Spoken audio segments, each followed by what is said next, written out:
Growth from the world's second largest economy. Yes, official data out from China shows the Chinese economy grew by 7.5% at an annualised rate between April and June. It's less than in the first quarter of this year, but not the lowest rate of economic growth since we've seen China begin this slow economic slowdown.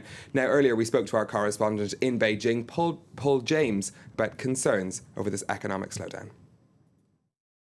Some people are worried about a slowdown, but it's a question here in China about managing expectations. And this is one of the things that this new administration has really been trying to put forward is, look, telling the people we're not going to have the double-digit growth that we were used to 5-10 years ago. So it's just not going to happen anymore. So as far as the government is concerned, the 7.5% growth through Q2 is expected, and I think that they'll be quite happy with it. So I don't expect that we're going to see consumer confidence levels drop too much. In fact, last week we saw the new finance minister, Lo Jiwei, come out and say, look, for full year expectations, as far as our growth may be concerned, we may actually come in toward the 7% mark. So they're really trying to manage expectations. The one thing of concern, though, is for foreign direct investment here in China. China still relies very heavily on foreign investment in this country to keep its economy going, despite its export sector making up about 40% of the economy. So if people in Europe or people in North America, investors are looking at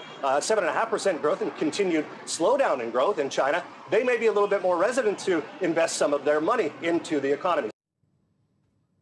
Let's take a look now at how the markets reacted to that news. And because of those figures, as I said, were in line with expectations. It was not terrible news on the Asian markets. There we can see the Shanghai Composite finishing in the green, Hang Seng down slightly in Hong Kong. No trading on the Nikkei today, of course, public holiday in Japan. Here in Europe, trading has just begun. Good start to the week in Europe as well. Markets digesting the news that Fitch became the last of the three major ratings agencies to strip France of its AAA credit rating. Not weighing too heavily on trading, though. You can see the CAC 40 in Paris there opened up almost 0.6%. Take you to India now. Sunday, it marked the end of an era for something that I thought it had long died out, but it hadn't. The humble telegram. Yes, 162 years, and wow. The largest telegraph network in the world. India, the final telegram was sent in India on Sunday. 30 years ago, it was carrying 600,000 messages a day, but that, of course, has been trickling off with the advent of email and text messaging. Luke Shrego has the story of how mobile put a stop to the telegram. One last telegram for posterity's sake. With this, we're ending 162 years of service. India was the world's last major operator of the telegraph, a service that dealt with up to 22 million messages a year at its peak. There used to be 24-hour shifts and we would get paid for working overtime. We used to stay here for 2 days at a stretch, as if it was our home. So now we feel like our house is burning down, and naturally there's pain and sadness. Over the years, Morse code finally gave way to telex, though it was the rise of the internet and cheap mobile phones that finally sealed the humble telegram's fate. Most of the remaining traffic was between different government departments, leaving the telegraph losing $250 million over the last 7 years. Telegram charges for 30 words are 25 rupees, while in SMS it is very cheap, so people are not using it. There are fewer than 1,000 telegraph staff left now, all to be reassigned elsewhere. Ordinary Indians, though, rushed to send souvenir telegrams to their friends and relatives while they still had the chance, before the service shut down for good.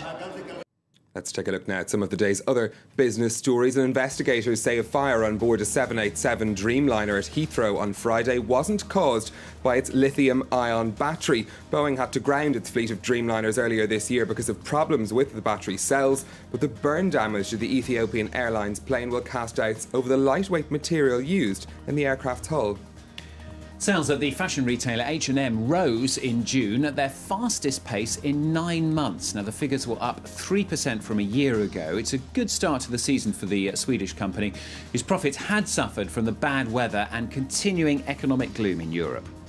And police in China have arrested 4 executives from pharmaceutical company GlaxoSmithKline over bribery allegations. Police say the company used travel agencies and consultancies to make illicit payments of almost $500 million to officials and doctors in China. Now, GlaxoSmithKline says it's found no evidence of bribery or corruption in its Chinese operations and that it's cooperating with the Chinese authorities' inquiries. Finally, I love this story. One of the world's most famous authors. She's managed to trick readers and critics as well, without a hint of potion. Yes, a book called The Cuckoo's Calling by an author, Robert Galbraith, published in April. To rave reviews by critics, it has to be said. It didn't set the world alight, though, selling just about 1,500 copies in the UK. That was until the Sunday Times newspaper revealed the actual author was none other than JK Rowling, the author of the Harry Potter books. Now, that news boosted sales by a massive 150,000% in one day. I've been looking at some of those earlier reviews, though, on Amazon. A particularly pertinent one on the 7th of July. A user called Karen said this book is so well written that I suspect some years down the road we'll hear the author's name is a pseudonym of some famous writer. So just 10 days in advance and she was all over it. Fantastic. I bet that she used the magic wand. Definitely. Sprinkled some fairy dust over it. Stephen, thanks a lot. Stephen with the business here on France 24. Now, we've got the newspapers for you in just a moment, but just before we go to that, I'm going to bring you some news which is coming out of Bangladesh in the last few minutes, that the top Islamist Ghulam Azam has been found guilty in his war crimes trial. Now, Ghulam Azam was party chief in 1971 when Bangladesh became independent through a bloody war. He and his party blamed for forming citizens' brigades to commit genocide and other serious crimes during the pro-independence fighting during the war. That verdict been on tenterhooks, really, the country. Thousands of security officials patrolling the streets of Bangladesh's capital as that verdict is awaited. We will, of course, bring you more on it, but he has been found guilty in the last few minutes of that in that case there. Now then, it's time for today's press review.